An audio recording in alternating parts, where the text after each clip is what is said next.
Hello friends, welcome back to my channel. मैं हूँ आप सबकी अंजनी। आप सब देख रहे हैं अंजनी की दुनिया जीकेपी में। स्वागत है, अभिनंदन है। बड़ों को सादर प्रणाम हो, छोटों को ढेर सारा प्यार और आशीर्वाद। तो इसी के साथ आज की वीडियो स्टार्ट करते हैं। तो आज की मैं वीडियो फ्रेंड्स आप सभी को दिखाऊंगी कि मैं तीज की पूजा कैसे की हूँ। तो यहाँ पे सारी सामग्री मैंने पहले एकत्रित कर ली।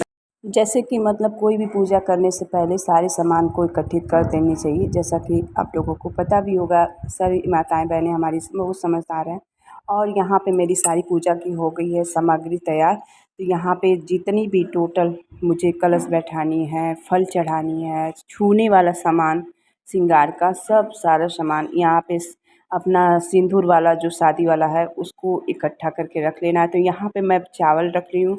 तो इस चावल को दोस्तों क्या करनी है तो आगे चल के मैं बताऊंगी। तो यहाँ पे ना ये मैं कमल अष्ट बना रही हूँ। कोई भी कलश रखने से पहले नीचे कुछ ज़रूर रखना चाहिए आसन के रूप में।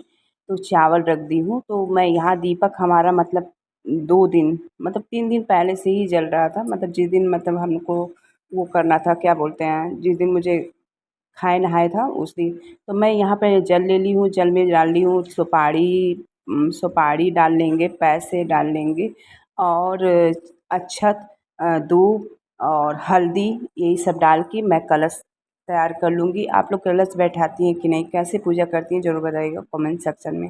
तो यहाँ पे मेरी सारी मतलब जल में मैंने सारा सामग्री ऐड कर दी हूँ। तो यहाँ पे दूब दिखा रहे हैं, दूब भी मैं डालूँगी। तो दूब दोस्तों बहुत लोग क्या करते हैं, तो यहाँ पे मैं सारी सामग्री जल में डाल दी हूँ। फिर इसके बाद 5 पल्लो 7 पल्लो जितना भी हो उसके ऊपर एक मैं कटोरी रख दी हूँ। कटोरी में थोड़ा सा अक्षत रख दी हूँ, मतलब चावल रख दी हूँ। फिर उसके ऊपर दीपक रख दी हूँ। ये दीपक मैं फिर से बता रही हूँ, नहाए खाए से ही मैं जलाई थी। तो एक दिन पहले से ही अखंड जोत जलाई थी। और वैसे तो मेरा अक्सर अखंड जोत जलता ही है। यहाँ पे मैं गणेश जी को बना रही हूँ सुपारी की। और गौरी जी बनाऊँगी, जो मतलब गौ माता का वो गोबर होता है ना, उसका मैं बनाऊँगी। यहाँ पे मैं दोस्तों आप सबको बताना चाहती हूँ कि बहुत लोग क्या करते हैं, दूबा ला के ऐसे ही चढ़ा देते हैं। तो बहुत होता है ना, सूखा रहता है, उसका डंडा रहता है। तो ये सब हटा लेनी चाहिए। जो हरा भरा उसमें का है उसको साफ करके तभी गणेश जी को वितरण कराना चाहिए, मतलब चढ़ाना चाहिए। तो यहाँ पे मैंने एक पान के पत्ते पे गौरी गणेश के बिना तो पूजा अधूरा ही होता है। पहले हर पूजा में आप लोगों को पता ही है सारी माताओं बहनों को कि गणेश जी की पूजा होती है। और यहाँ पे मैं गौरी बना रही हूँ गोबर का। तो हम इसको क्या करेंगे, अब रख देंगे, क्योंकि था तो मैं जो सोमवारी अमावस्या की थी ना तो वहीं पे छोड़ दी पीपल के पेड़ में, बहुत दिन का हो गया था। तो मैं अब इसको मैं रख दूँगी, इसको विसर्जित नहीं करूँगी। इसी का मैं हमेशा जब भी पूजा कोई करना रहेगा तो मैं गौरी गणेश को इन्हीं का पूजा कर लूँगी। तो यहाँ पे पहले पूजा स्टार्ट करने से पहले अपने मतलब भगवान जी को स्नान कराना चाहिए जल से, शुद्ध जल से, और उसमें गंगा जल ऐड कर दीजिएगा।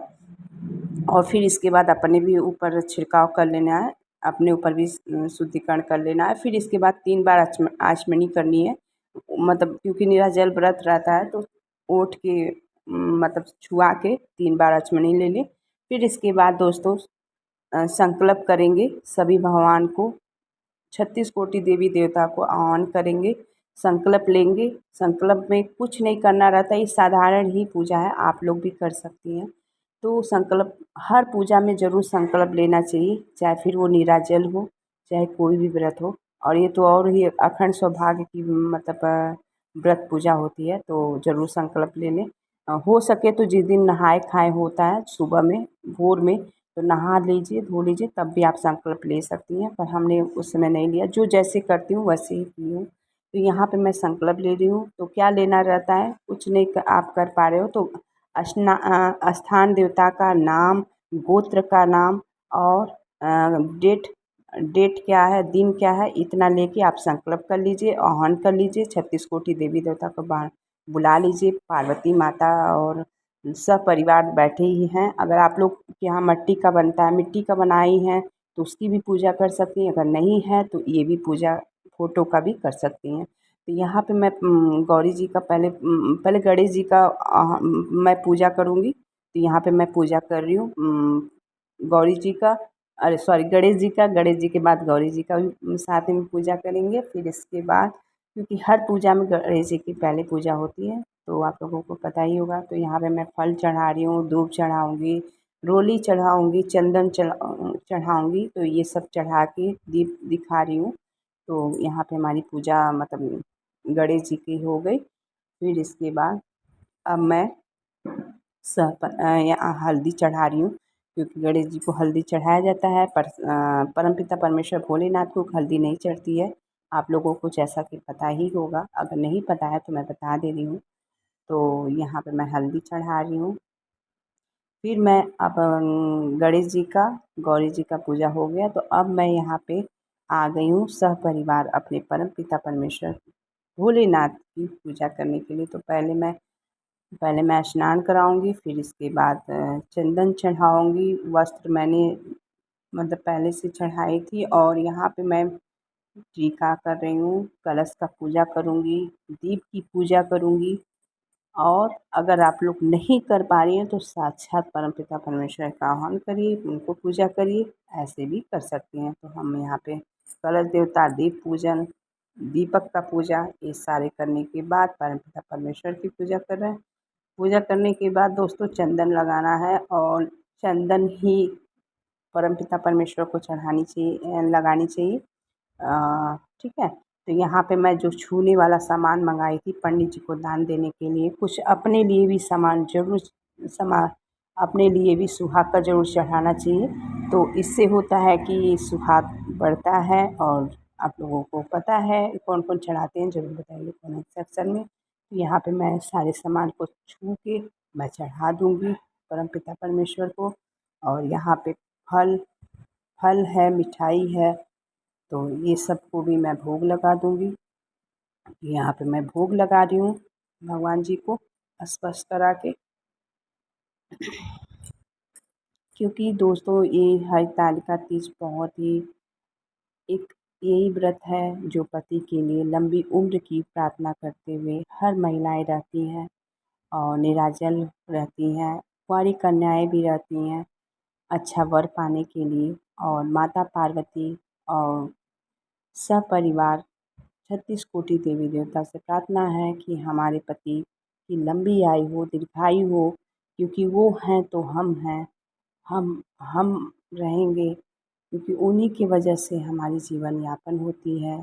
जन्म देती हैं माता पिता, फिर इसके बाद पति के हाथों में माता पिता कन्यादान कर देती हैं। तो पति की लंबी आयु के लिए, दीर्घायु के लिए ये व्रत सच्चे मन से, ईमानदारी के साथ इस तरह से हमने निभाते हुए पूरा किया। और दोस्तों मैंने ना साड़ी ले ली थी, तो ब्लाउज नहीं सिला पाई, बस उसी दिन इन्होंने एक दिन पहले ले आया, तो नहीं पेटीकोट, अरे ब्लाउज नहीं सिला पाया, तो मैंने उनको भी एक यही है ब्लू वाला जो।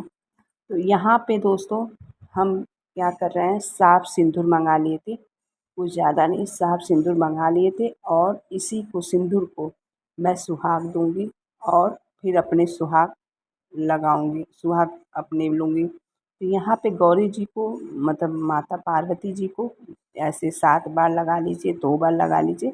फिर इसके बाद यही हाथ उठा के अपने मांग में भरनी है, जैसा कि आप लोगों को मैं दिखाई रही हूँ। फिर इसके बाद जब आप मांग भर लीजिए, तो इसके बाद दोस्तों जो सिंगरौटा है ना, जो शादी वाली, उससे आपको पूरी मांग भर लेनी चाहिए।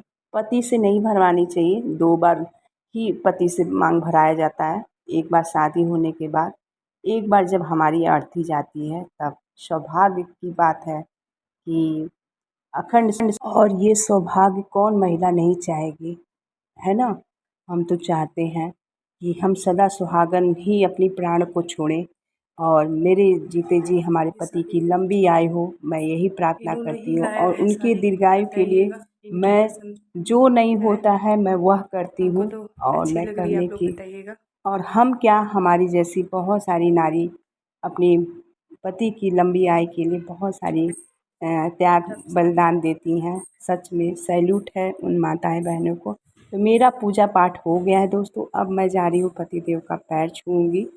और जितने भी बड़े हैं आपके सास ससुर हैं आपके घर में, अगर सभी लोगों का पैर छूइए। अगर जो लोग नहीं हैं तो उनको फ़ोन करके प्रणाम बोलिए, तो बस इसी तरह से हमारी पूजा बात समाप्त होती है और अपनी बाड़ी को भी विराम देती हूँ। मिलती हूँ एक नए पूजा पाठ में, एक कोई नया पूजा पाठ और एक नई वीडियो में। तब तक के लिए जानकारी कैसी लगी आप सबको ज़रूर बताइएगा कमेंट सेक्शन में। हर हर महादेव।